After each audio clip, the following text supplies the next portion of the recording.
se erdhët në Astir, zoti kryeministër. Kjo sot më është një arritje, nuk e di, historike për lagjen. Më në fund, ne kemi mundësi që të hapim themelet për herë të parë për shkollën e parë. Në lagjet Ysberisht dhe Astir të Tiranës, mungesa e shkollave publike mbetet një problem i madh për mijëra banor. Fëmijët detyrohen të udhëtojnë disa kilometra për të ndjekur mësimet në shkolla të mbi ngarkuara, si Sabaudin Gabrani dhe Gustav Mayer, ndërsa ndërtimi i 3 shkollave të premtuara që prej vitit 2016 janë ende në faza të papërfunduara. Në terren pranë zonës së Astirit është vërejtur vetëm një sllavator që punon me ritme të ngadalta dhe për sistemin e trullit ku planifikohet shkolla nëntëvjeçare. Vlera e objektit ka fshifur në afro 298 milion lek me TVSH, ndërsa fati i përfundimit është 12 muaj. Pavarësisht prezencës së kryeministrit Rama dhe zyrtarëve të lartë të bashkisë në vendin e punimeve, përparimi duket minimal.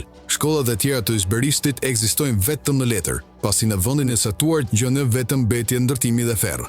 Kryetari komanduar i bashkisë Anduel Aristani ka deklaruar se objektet arsimore do të kenë kapacitete për 900 nxënës të citit 9 vjeçar dhe 600 të tjerë në arsimin e mesëm, bashkë me çerte dhe kopshte. Por realisht në terren tregon vonesa dhe zvarritje. Premtimi për këtë shkollë është bërë si për vitin 2021, pak para zgjedhjeve parlamentare, dhe është përsëritur në çdo fushat pa pasur deri më sot një zbatim të plot. Në përfundim, ndërtimi i shkollave në Astir dhe Ysberisht vazhdon të jetë një premtim i ricikluar dhe i papërmbushur, me ndikim të drejtë për drejtë në jetën dhe arsimin e mijërave fëmijëve të kësaj zone të populluar të kryeqytetit.